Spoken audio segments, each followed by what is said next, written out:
Okay, so Sarah Stork, Yes. you are a welding artist. Is that kind of the title that you normally go by? That's typically what I go by Okay. because I'm using welding as my medium to make metal Yes. sculpture. So Okay. that's why I say metal, Yeah. a welding artist, because I work with metal and I'm using welding. Okay. Perfect. So we are here at FABTECH 2025. You get to be my first interview on the floor, which I'm really excited about. And you're also the now second in our Women in the Trades series. So yeah, why don't you just start off, tell me a little bit about what you're doing right now and maybe a little bit how you got into what you've been working on. Okay, so I first started to learn to weld. I went to the community college and got my associates in code welding, but that wasn't the path that I was headed on. I really just wanted to learn to weld to build a fence around our property to keep cows on. And so I go there to the community college, and the instructor noticed that, hey, I'm an artist, I can paint. Yeah. And he said, well, maybe you should make a sculpture for SkillsUSA. And so I went to SkillsUSA and Texas and got gold at the state level, and then I went to nationals and got silver in 2015. And what is SkillsUSA? SkillsUSA is like a trades competition for high school students and college students. Gotcha, okay. Where you connect industry-related people with the instructors and students, so that way we can promote trades as an option to students, so that way they're not trying to go after that 4-year degree or who knows, like a master's in some degree that really doesn't have a job, because trades are very important to have. Yes. And we definitely need more in the trades. So SkillsUSA helps get that together, and they had one of those competitions, which was welded sculpture. So my instructor wanted me to make a sculpture, and I made a longhorn bull, and I got the silver at nationals, second place. So again, the next year I did it again, and I went back to nationals and I got gold in 2016. And then I realized I can maybe just make sculptures at home. I don't have to be on the pipeline. I don't have to do iron working. I can still apply the structural knowledge that I had learned. Do something fun and creative while also being a skilled trade. Yes. Yeah. Yes. So now I have my own shop on the property. I did build a fence around the property, so we do have cows.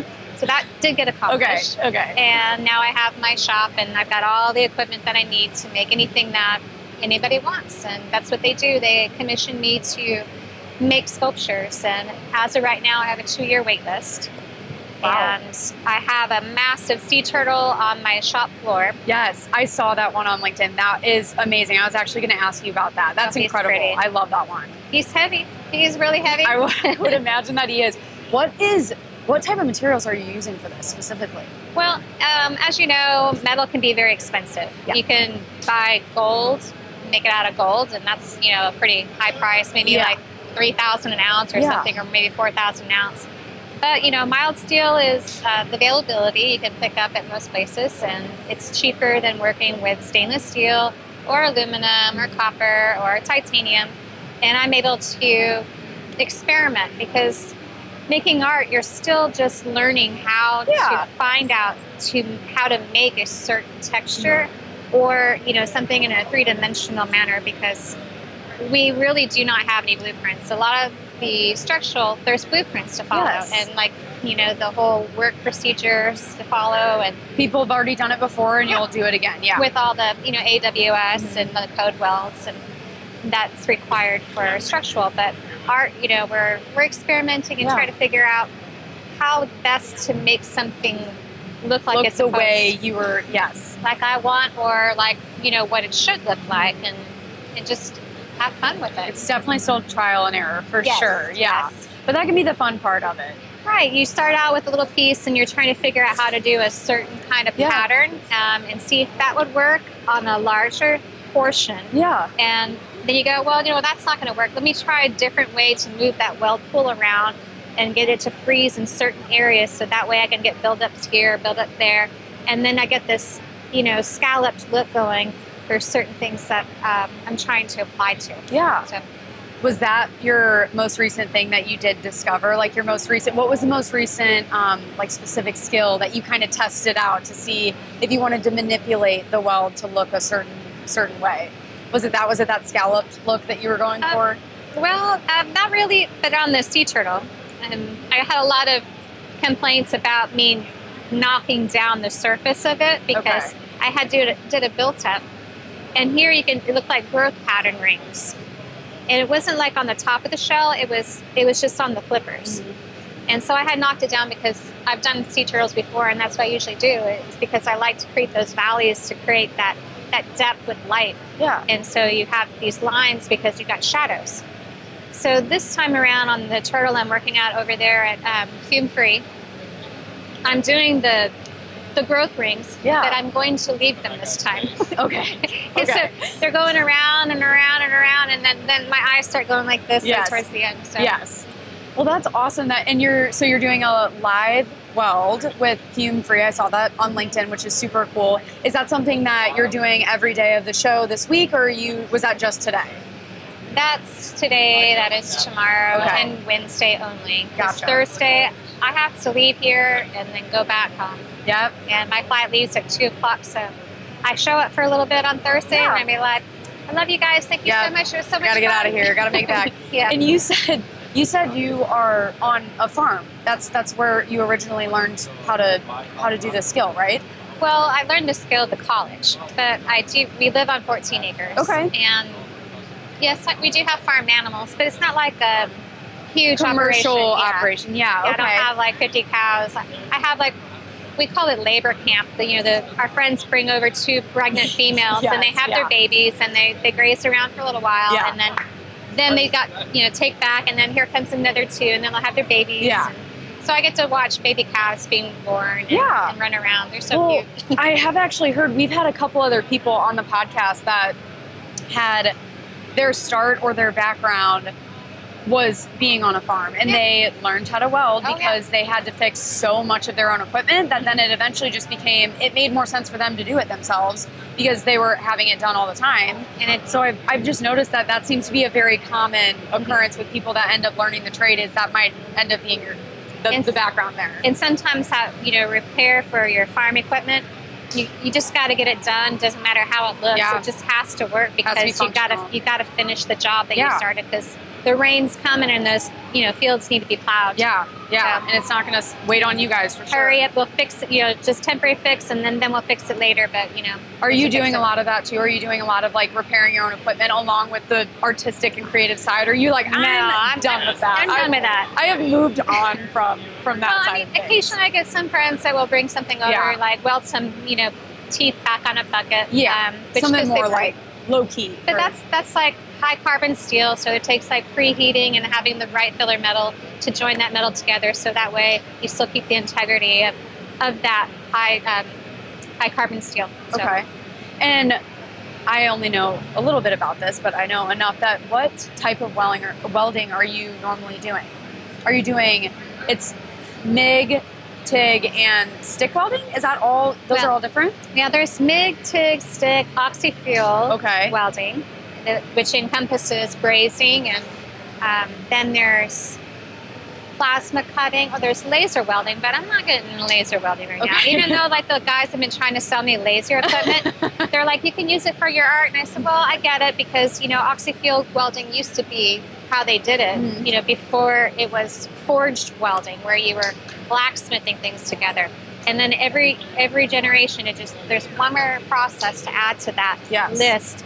And the more it gets cleaner and cleaner and more precise, and I like to see where the laser is going to go. But right now, I'm still learning and experimenting. Yeah, so. And that's actually, given that we're a tech company within the metals industry, that's something I love to ask people about as well, and just get their perspectives on, is like, where do you see a lot of these emerging technologies in our industry specifically going? Have you been looking into that the most with like the lasers and all of those kind of... And the cobots. Yes, yeah. So my son, he just turned 18 and he graduated high school, and now he's at the same college that I went to, and he's learning how to TIG weld. And I told him, I said, if you want to make yourself very valuable in the welding field for the future, especially with that you're young, computers very well. And a lot of these kids know how to do gaming and work with robots anyway. if you can learn to weld and you can learn how to work that cobot and learn how to repair that cobot, it's like a very valuable asset to have on a team. It's like speaking 3 languages. Yes, absolutely. And that is something that I think a lot of the conversations happening right now, especially in the LinkedIn community and on our podcast even, is this skilled trades gap. And I know we were kind of discussing that a little bit before rolling about how we do need more skilled workers. And so from your perspective, how are we going to close that gap if we can? I know some people are kind of saying we're a little bit behind on that, but what's your take on helping to close that gap? Okay, so I think the gap had happened during COVID because that's where we were headed in a good direction. A lot of our students were still being interactive and taking trades and learning skills like that.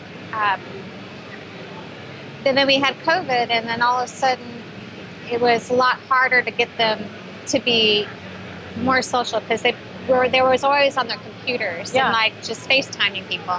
So now they're getting back into it, which I've heard that the generation that my son had graduated from, they call that the tool belt generation. Okay. Because they're expecting that these students, they're very conservative and they work hard and they look at the going to college for your degree is a waste of money and a waste of time. And they find that there's going to be this huge opportunity with businesses where you have those that are going to be retiring and then they're going to be moving on in their businesses. These kids are like, I'll take Grandpa's welding shop and I will make it even better. Yep. So I think they're more motivated than the last generation in between from, year 2000 and now, like probably, right around COVID, that just this little tiny gap. Yes. But when you have a hiccup like that, you can see the ripple effect. It's really hard to come back from that sometimes and make up for that. And well, also a big conversation that we've been having within our company and that we've heard a lot of talk about is AI.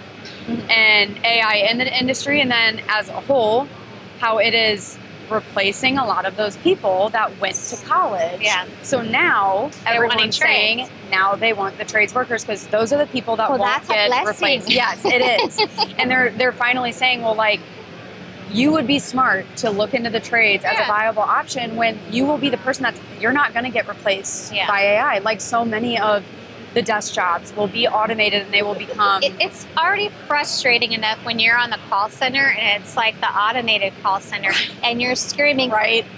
Put somebody's fucking human on the damn phone. Nothing is more difficult than when you can't even get the number and you have to click like, speak with someone. No, I want to speak with someone. Please let me chat with someone. Then you go in this big loop back. It's never ending. It's never ending. Yeah, I fear AI that will get worse. We're going to get frustrated. That will get worse. But hopefully, I mean, it is a great thing to see with this gap hopefully closing within our industry. And we had Chris Lukey. Do you know, he's the Manufacturing Happy Hour podcast, and he was on our podcast a couple episodes ago, and he is a massive trades advocate. Good. But his take on it, I'm so glad to be hearing about the tool belt generation, as they're calling it, because he was saying he felt as though like we are already behind. Like we're going to have to get caught up. And I don't doubt that we're going to recover from that. It'll be fine. A lot of those kids are realizing either they can't afford it. They can't afford to go to that big fancy college. Yeah. And they're going to realize, well, you know what? It's better to make some money now because, you can actually make some good money after about, a semester or two, get a certificate. And then you're making like 3 times the amount as a student that's actually in college working at a sandwich shop. Absolutely. And that's on-the-job training. Like you are already there getting firsthand experience every single day when you're going to some of these more technical schools versus a lot of universities. And those are all very viable options because, we still need the engineers and you definitely get a little bit more of a fast track. Like you can get right in there and start making money for sure. Oh yeah, and kids like money. Exactly. They love money. So tell me a little bit more. Exactly. Tell me a little bit more about what projects are you working on right now? Well, I still have that cassowary in my shop, and Yes. that's going to be shipped off to Australia. But I'm just at the point where I'm putting the hardware on, but I had to make a mock wood base so I could put it on there. So I'm not putting it through that beautiful piece of burled pecan Yeah. that's been finished out so pretty. So I don't want it to scratch up. So I need to have the whole thing colored, cleaned up, colored, and clear coated, and then put it on there, and then take it down to the place that's going to do the crating and freighting for international shipping. And that's like a whole crazy deal. Oh yeah, and that thing. So I had wrote that one down for our interview because I saw that on your LinkedIn. I love it. Also, I don't know what a cassowary is, but I can say I'm assuming it's some sort of like emu-like bird. Yes. But it is beautiful. I mean, it's amazing. And how heavy is that so far? Is that thing solid or is it mainly? Is it hollow? It's all framework. Okay. It's just a shell over there, but there's so many it's very intricate. Yes. But I wanted to create that feather-like, finger-like feathers that were going everywhere, and that depth that goes in, because you can't just I'm just gonna scribe it or engrave it. Yeah. That just doesn't work. No, you actually need to have that nice texture. Yeah. So you go, ooh. That's incredible. I love that. I was excited to learn more about that. So, out of everything you've worked on so far, what would you say has been your absolute favorite project that you've done? Oh, I don't know. They're all my favorites when they're finished. Yeah, absolutely. When they're done. Yeah. In between the time they're started and until they're finished, they're not so fun and not my favorite. But once they're done and they're, okay, now I love you. Now I love you. Now that it immediately goes to the top of the list. Yes, you're good now. You've made me very angry during the whole process. I think we can all had a moment that we can relate to that. Oh yeah, sure. Let's see how far this can fly. Yes. Well, since we're trying to focus a little bit more on women in the trades with this series, how would you say, what would your advice be to younger girls and women that are looking to get into the trades, or more specifically into welding? Well, I don't think they should be discouraged. They shouldn't feel that being in a male-dominated industry is intimidating whatsoever, because it doesn't require having that specific part that makes us men or women. We just need to be able to use our hands and our eyes and our ears, and we can do just about anything, and we can all, work happily together. Yeah. So they shouldn't be afraid of that.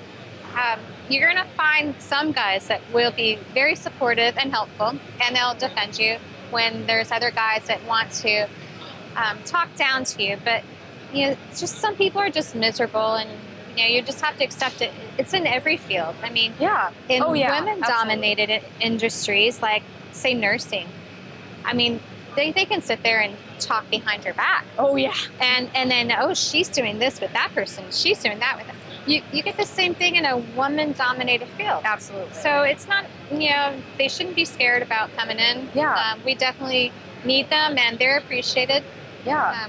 In fact, I think sometimes they find out that, you can make tacos, and then you're making tacos for lunch for everybody, and they're working, and you're feeding them. So exactly. But I mean, they'll appreciate. And yes. So I'm not.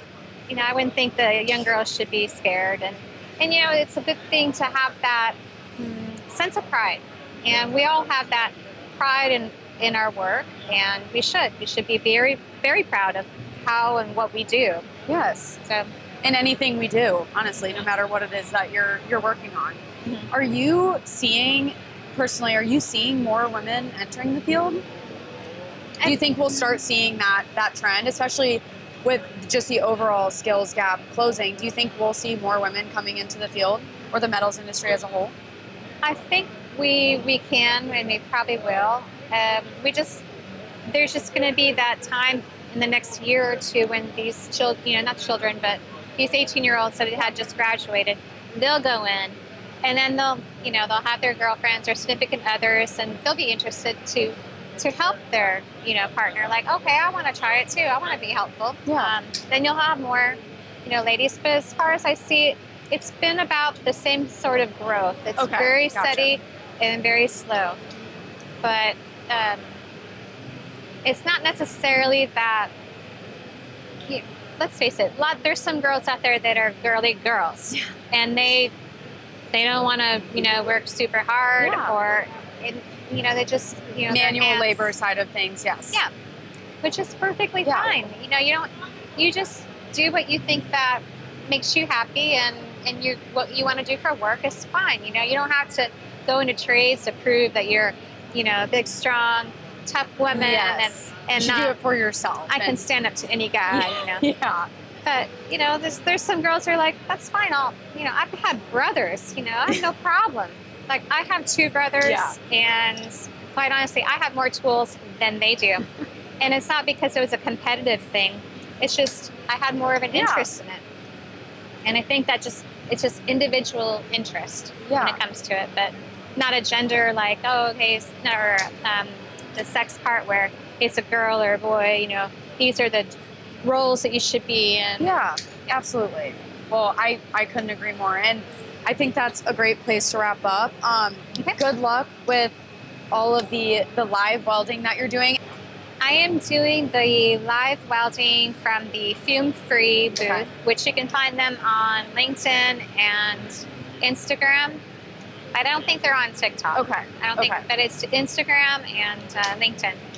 And maybe it's Facebook too, but I don't check Facebook anymore. No worries at all. Yes, my mom's on Facebook. But she keeps you updated. Yeah. Well, Sarah, thank you so much for taking the time to be on Irregardless today. And it was Irregardless. Irregardless. And it was so lovely meeting you. Nice meeting you too. And thank you so much.